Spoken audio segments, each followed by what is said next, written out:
اس policy میں ایسا کیا خاص ہے جو آج چاروں سروسز چیفز کی موجودگی میں وزیر اعظم عمران خان کے دستخط سے اس کا پبلک ورژن جاری کیا گیا ہے؟ 74 سال لگ گئے اس پالیسی کو بنانے، تو کیا 74 سال تک ملک بغیر کسی سلامتی کی پالیسی کے چل رہا تھا؟ ایک اور اہم ڈیولپمنٹ کچھ دنوں میں ہونے جا رہی ہے وزیر اعظم کے دورہ چین کے حوالے سے۔ اس تعطل کو دور کرنے کے لیے اب وزیر اعظم عمران خان کو خود یہ دورہ کرنا پڑ رہا ہے۔ پتہ نہیں کب تک ممکن ہو، لیکن یہ راستہ ہے IMF سے چھٹکارے کا اور پاکستان کی خود مختاری کا۔ مستقبل قریب میں یہ ممکن نہیں ہے، لیکن مستقبل بعید تک یہ ناممکن بھی نہیں ہے۔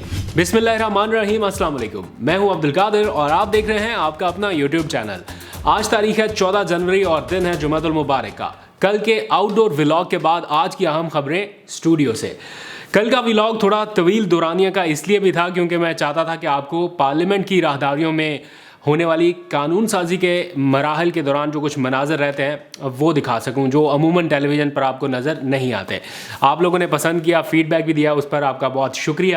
پاور کوریڈور سے ایسے ہی اندیکھے مناظر میں آپ لوگوں تک پہنچاتا رہوں گا، لیکن اسے دیکھنے کے لیے چینل سبسکرائب کرنا ضروری ہے تاکہ ایسی ویڈیوز سکپ نہ ہو سکیں۔ خیر، آج پاکستان کے لیے ایک اور تاریخی دن ہے۔ وزیر اعظم عمران خان نے ملک کی پہلی قومی سلامتی پالیسی کے پبلک ورژن کا اجرا کر دیا ہے۔ 100 صفحات پر مشتمل یہ پالیسی تیار کرنے میں آپ یوں سمجھ لیجئے کہ پاکستان کو 74 برس بیت گئے۔ 74 سالوں کے بعد یہ شاندار لمحہ تھا جب پاکستان کی پہلی قومی سلامتی پالیسی کو عوام کے لیے جاری کیا گیا ہے۔ اس پالیسی میں ایسا کیا خاص ہے جو آج چاروں سروسز چیفز کی موجودگی میں، یعنی مسلح افواج کے تمام سربراہان کی موجودگی میں وزیر اعظم عمران خان کے دستخط سے اس کا پبلک ورژن جاری کیا گیا ہے؟ یہ جاننا آپ کے لیے بھی بڑا ضروری ہے۔ اور پھر آرمی چیف کی صحافیوں سے غیر رسمی آج گفتگو بھی ہوئی، اس بارے میں بھی آپ کو بتاؤں گا۔ اور اس کے ساتھ ساتھ ایک اور اہم ڈیولپمنٹ کچھ دنوں میں ہونے جا رہی ہے وزیر اعظم کے دورہ چین کے حوالے سے۔ آج اس کا باضابطہ اعلان ہو گیا، وزیر اعظم آئندہ ماہ چین کا دورہ کر رہے ہیں۔ کیا وجہ ہے اس کی، اس میں آخر پر بات کروں گا، لیکن پہلے تھوڑی سی بات اسی قومی سلامتی پالیسی کے حوالے سے کرنی ہے۔ آج بہت اچھا لگا یہ مناظر دیکھ کر جب تمام services chiefs, chairman, joint chief of staff committee, پھر وفاقی وزراء، قومی سلامتی کے مشیر، ارکان پارلیمنٹ، ماہرین، تھنک ٹینکس اور میڈیا سمیت تمام جو متعلقہ اسٹیک ہولڈرز تھے وہ اس تاریخی موقع پر وزیر اعظم آفس میں موجود تھے۔ اس موقع پر اپوزیشن جماعتوں کے کچھ لوگوں کی جانب سے، جیسے احسن اقبال ہیں اور کچھ ایک دو اور لوگ ہیں، انہوں نے پالیسی کے بارے میں جانے بغیر کچھ اعتراضات کیے کہ یہ پالیسی تو مسلم لیگ نون کے دور حکومت میں تیار کر لی گئی تھی۔ انہوں نے ایک ٹویٹ بھی کیا جس میں غالباً انہوں نے بتایا کہ 2022 تک تو وہ اس پالیسی پر اپنے ہی دور میں کام مکمل کر چکے تھے، لیکن موجودہ حکومت نے اسے امپلیمنٹ نہیں کیا۔ میں خود بھی یہ سوچ رہا تھا کہ اگر یہ پالیسی اب بنی ہے، 74 سال لگ گئے اس پالیسی کو بنانے، تو کیا 74 سال تک ملک بغیر کسی سلامتی کی پالیسی کے چل رہا تھا؟ یہ اہم سوال میں نے خود وزیر اعظم کے مشیر برائے قومی سلامتی معید یوسف کے سامنے بھی رکھا، تو انہوں نے اس بارے میں ابہام دور کرتے ہوئے بتایا کہ آج تک ملک میں جتنی بھی پالیسیز لائی گئیں وہ صرف انٹرنل یعنی اندرونی سیکیورٹی کی پالیسی تھی، لیکن پہلی بار قومی سیکیورٹی پالیسی بنائی گئی ہے جس کے امبریلا کے نیچے یعنی اس کی چھتری تلے سب سے اہم اکنامک سیکیورٹی، پھر ہیومن سیکیورٹی، پھر ملٹری سیکیورٹی اور انٹرنل سیکیورٹی بھی اسی کے نیچے ہوگی، یعنی 3-4 بہت ہی اہم بلاکس کو اس کا حصہ بنایا گیا ہے۔ اور جو اس پالیسی کی سب سے اہم بات ہے جو جاننا آپ کے لیے ضروری ہے وہ یہ کہ ملک کی معاشی صورتحال کو مد نظر رکھتے ہوئے، یہ بڑا اہم نکتہ ہے، معاشی صورتحال کو مد نظر رکھتے ہوئے اکنامک سیکیورٹی کو اس پالیسی میں مرکزی حیثیت دی گئی ہے۔ ملک معاشی لحاظ سے کیسے مضبوط ہو سکتا ہے، ہمسایہ ملکوں کے ساتھ تجارت، معیشت کس طرح بہتر کرنی ہے، ملکی وسائل بڑھانے کے لیے یا ویلتھ کریشن کے لیے کون سی پالیسی کو اپنانا ہے، یہ وہ بنیادی نکتہ بنایا گیا ہے اس نیشنل سیکیورٹی کا۔ کیونکہ یہ قومی سیکیورٹی کی جو پالیسی ہے وہ تبھی امپلیمنٹ ہو سکتی ہے جب آپ کے معاشی حالات بہتر ہوں۔ اس کے ساتھ ساتھ پھر گڈ گورننس اور سیاسی استحکام کو بھی اسی پالیسی کا حصہ بنایا گیا ہے، اور وفاق یعنی فیڈریشن کس طرح سے مضبوط اکائی بن سکتا ہے وہ بھی انہی 100 صفحات میں شامل کیا گیا ہے۔ جو اچھی بات ہے وہ یہ کہ اس کی اونرشپ کسی ایک ادارے کے پاس نہیں ہوگی، یعنی فوج یا کوئی سول ادارہ اس پر ڈومینیٹ نہیں کرے گا، کسی ایک ادارے کی ملکیت یا میراث نہیں، بلکہ قومی سلامتی کمیٹی کے تمام ارکان کے پاس اس کی اونرشپ ہوگی، جس میں وزیر اعظم بھی ہیں، مسلح افواج کے سربراہان ہیں، پھر متعلقہ ادارے ہیں، نیشنل سیکیورٹی ڈویژن ہے، یہ سارے شریک رہے ہیں اس پالیسی کو بنانے کے لیے۔ تو پالیسی پر عمل درآمد یقینی کس طرح سے بنایا جائے، یہ بڑا اہم نکتہ ہے. اس کے لیے نیشنل سیکیورٹی ڈویژن ہر مہینے قومی سلامتی کمیٹی کے اجلاس کو ایک جامع بریفنگ دے گی. یعنی ہر مہینے ایپیکس کمیٹی کا یہ اجلاس ہوگا. سلامتی پالیسی پر سالانہ کی بنیادوں پر نظر ثانی بھی کی جا سکے گی، اور اگر ان کیس ضرورت پڑی تو پھر نئی آنے والی حکومت پالیسی میں رد و بدل کر سکے گی. یہ اختیار اس کے پاس ہوگا.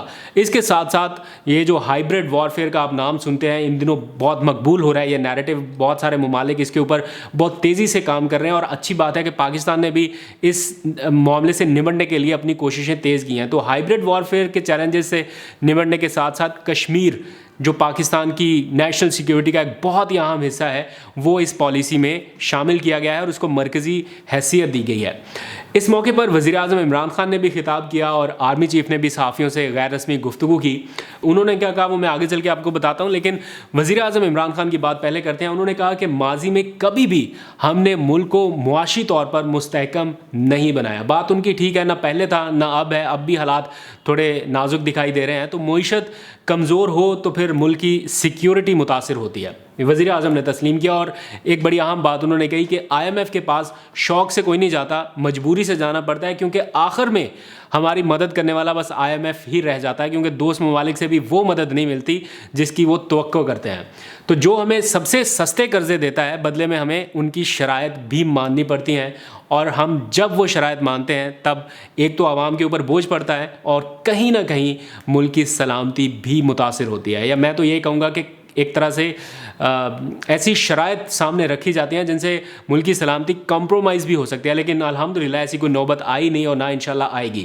ایسا ہی کچھ سوال کل پارلیمانی پارٹی کا جب اجلاس ہوا، جس میں پرویز خٹک نے بھی وہ سارا سین ہوا، اس میں نور عالم خان صاحب نے بھی کچھ سخت سوالات وزیر اعظم سے کیے تھے. اور پوچھا گیا تھا کہ کیا آئی ایم ایف سے قرض کے بدلے ہم اپنے ملکی اداروں کے اکاؤنٹس تک تو آئی ایم ایف کو رسائی نہیں دے رہے، یا کہیں ایسا تو نہیں ہے کہ جو ملکی ادارے ہیں سلامتی کے، ان کے اکاؤنٹس کا مکمل اختیار آئی ایم ایف کے پاس چلا جائے.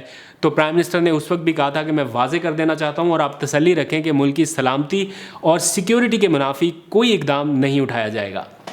انہوں نے آج کا جو خطاب انہوں نے کیا، اس میں انہوں نے کہا کہ آج کی جو پالیسی ہے وہ ہماری سلامتی پر اثر انداز ہونے والے روایتی اور غیر روایتی مسائل کے حل کے لیے ہی تشکیل دی گئی ہے.